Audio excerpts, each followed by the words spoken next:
Yesterday, it finally happened. The long-awaited Tucker Carlson sit-down in-studio interview with Alex Jones. As you know, Tucker's been doing his own thing, posting interviews on Twitter, X, since he got fired from Fox News.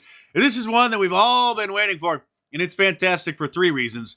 One, any interview with Alex Jones is going to be entertaining and educational. Two, it's going to introduce Alex, the real Alex, to a larger audience that might be familiar with him or know that he's been censored from everything. Seen some small clips from him in the memes, but they'll get to see a sit-down, in-depth, hour-and-a-half long interview with him to get a better idea of who Alex Jones really is. And I'll play a couple clips from the interview. One, the most hilarious part, which you're going to love, and something very disturbing at the very end that Alex revealed.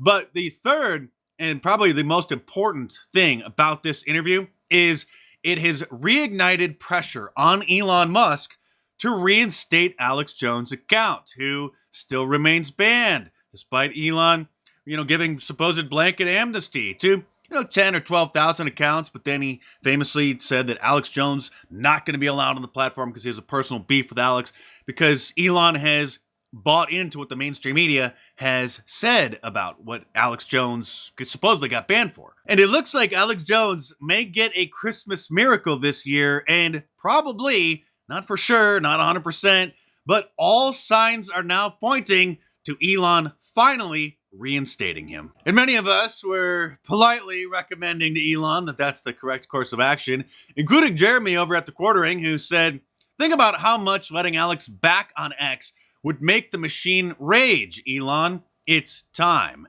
And Elon responded, saying, I will consider. In general, since this platform aspires to be the global town square, permanent bans should be extremely rare. Also, if he does say something false on this platform, then community notes will correct him, whereas that would not be the case elsewhere.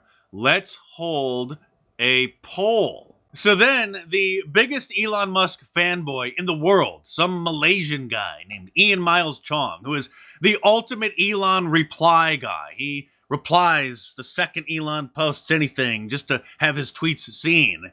And then Elon strangely took an affinity to him because of the psychological principle of the law of frequency. He sees his replies all the time, so he becomes a familiar face. And so Elon replies to some of his tweets, which is a very, very strange relationship there. But to his credit, Ian Miles Chong posted the poll. Should Alex Jones be unbanned on X? As you can see, 87% of the respondents said yes. And then Elon replied, saying, I guess a lot of people want him unbanned. And I responded to Elon's reply to Jeremy, saying, for your consideration, Elon, Alex Jones was banned from Twitter in 2018 for insulting a CNN reporter to his face outside a congressional hearing about social media censorship while broadcasting the interaction live on Periscope. And it had nothing to do with his comments about the school shooting as widely believed. Here is the AP article about what happened. And then I linked to it and quoted that the AP admitted Twitter said Jones posted a video on Wednesday night that violates the company's policy against abusive behavior. That video showed Jones berating CNN journalist Oliver Darcy for some 10 minutes between two congressional hearings on social media. Darcy testified at both hearings, but did not appear to witness the confrontation. Others pointed this out as well, including the fact that the Twitter files revealed that Oliver Darcy was basically an informant to the previous Twitter owner, flagging tweets in order to get people banned and suspended. Of course, this wasn't even a secret. I mean, he would brag about this then on Brian Stelter's show. And Greg Reed, Tucker Carlson's former producer, posted a screenshot from Twitter itself, from the Twitter's trusted safety account, saying that they suspended, banned Alex Jones and InfoWars from Twitter and Periscope because of that video. So Elon had no idea. Elon and most of America who believe the mainstream media think that Alex was banned from Twitter and YouTube and all the other platforms because of his comments about the school shooting. That is not the case at all. So Elon responded to this tweet saying that is certainly not a valid reason for suspension. Then I reposted the entire 9-minute, 33-second video showing the full conversation really, between Alex Jones and Oliver Darcy, proving again that it wasn't harassment. And I pointed out that Oliver Darcy is a public figure and he was on public property, while working in the capacity of being a reporter while covering a congressional hearing about social media censorship. So it's not like Alex happened to find him in a restaurant somewhere out grocery shopping and pulled out his phone and started bothering him. He was on the job inside the Capitol outside of a congressional hearing, and they still called that harassment. And the media is already getting very nervous about this. Elon Musk considers reinstating Alex Jones' X account, backtracking on prior decision. And at this point, I don't see how he can't reinstate him. He has already seen the evidence. He's responded to it. He has agreed that it was an unfair ban. And so I am hoping any day now, any minute now, his account is going to be restored and the media is going to absolutely lose their mind. And the memes are already flowing. This from Damian Imani. For sure. Jamie, put it up there. Here we go. 4, 3, 2. Yeah. That's it right there. Congratulations. Planets are aligned. It's true. Now, Alex has taken the high road on this ever since Elon took over Twitter, and he brought this up during his interview with Tucker yesterday. And I'm not mad at Elon Musk. I understand I've been so demonized with the general public. He's barely able to, keep Twitter going right now. I really appreciate what he's done. I admire him. I think he's done a lot of great work, and I see him moving in the right direction. So a lot of people attack Musk on Twitter. I trend all the time. Hey, if you're such an absolutist on free speech, bring back Alex Jones. I understand that if he did that, the ADL and others would really be able to probably shut down Twitter. So I understand that he needs to go through a process before he does that. So like I said, it was a great interview, especially for those who don't know why he was actually banned from Twitter, which is most people, Elon Musk included, who thankfully now has been brought up to speed.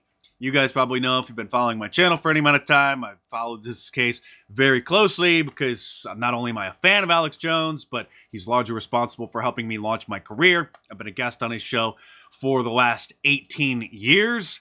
And so I followed it very closely. And again, just to be clear, he wasn't banned from YouTube for the comments about the school tragedy. He was banned from, that of course is the excuse that everybody believes, and then the generic hate speech, but he was literally banned from YouTube. The first strike was for talking about Drag Queen Story Hour back in 2018. That was considered hateful. Saying that was wrong was considered hateful back then. Second strike was for talking about the Islamization of Europe. That also was considered hateful. That was his second strike. Third strike was he was streaming his show on somebody else's channel during the ban because he was prevented from live streaming for those 2 weeks. And so they considered that to be ban evasion. That was the third strike, and then they totally deleted him. A hilarious revelation from the interview, however, is when Alex flew in the night before, him and Tucker and the crew all had dinner in the studio, which is located in Tucker's barn in upstate Maine. And then Brian Stelter came up, and then, well, I'll just let them explain. What's interesting is, and I mean, I don't know if you want me to reveal this, but we had dinner in our barn last night, and there were some drinks. And after dinner, you and my producer called Stelter on the phone. And what was so, and it was on speaker, so I listened to it. What was so interesting was, you've been very clear in a very direct, pretty masculine way, I would say, about how you feel about Brian Stelter. There's not a lot of confusion about your views on Stelter after clips like that, which doubtless he's seen because he Googles himself. Stelter, you will fall. Get him off the screen. He was very kind of syrupy sweet with you. And that's why I was sarcastic and told him I want to date him.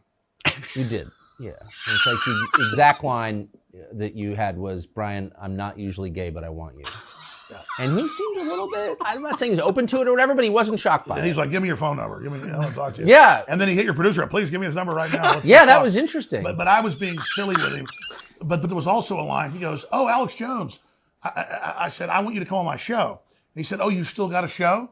And I went, no, you're the one that doesn't have a show. Sorry, I should. It's so, tell him the other line. It's so boorish to recount conversations people weren't witness to. It was funny though. But you said, you're off TV now, but you were a real star. I mean, not on CNN, but on my show. It was so good. It wasn't all fun and games, however, because at the very end of the interview, Alex made a very serious revelation, and it looks like Jack Smith and Fani Willis. She's the prosecutor down in Georgia. Jack Smith is the prosecutor who has indicted President Trump for questioning the outcome of the 2020 presidential election.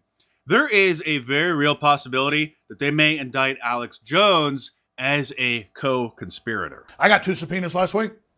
Subpoenas? I got subpoenas on January 6th, again, on a criminal investigation. Well, you didn't do anything on January 6th. And I got subpoenaed in Trump's criminal trial in Georgia. On what ground? On what? And then my lawyer called and said, "What is this?" And they said, "Well, we don't just want him as a witness; he's a subject."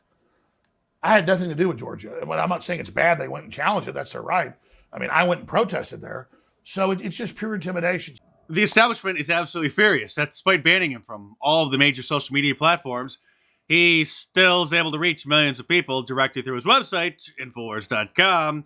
And so then they sued him for $1 billion. That was over a year ago. They still haven't been able to shut him down. And so now they might try to throw him in prison. Like I've been saying, next year is going to be very intense. So for the next few weeks, for the rest of this year, the news cycle is going to start slowing down very soon with Christmas and New Year's. Everybody should enjoy the time, have a good time with their family and friends. And then come January, everyone's going to have to start getting emotionally prepared for some very chaotic times. But if you want to create some chaotic times over Christmas dinner, or some hilarious times, it's just going to vary depending on your family, then be sure to order your Trump Claus sweatshirt or t-shirt from my online store at markdice.com. And today, through this weekend, save 20% off of anything by using the promo code SANTA at the checkout. But be sure to order them today. Don't be a slacker, because this isn't Amazon Prime with next day shipping. It takes a little bit of time to get these things out. So head on over to markdice.com and order your Trump Claus sweatshirt or t-shirt, your Wanted for President shirt, your Operation Mockingbird shirt, Conspiracy Theorist Right shirt, or any of my awesome designs. All available: a t-shirt, long sleeve, and a hoodie, and a whole bunch of different colors as well. And like I said, today, through this weekend, save 20% off anything by using the promo code SANTA at the checkout. So head on over to markdice.com or click the link in the description below and check them out.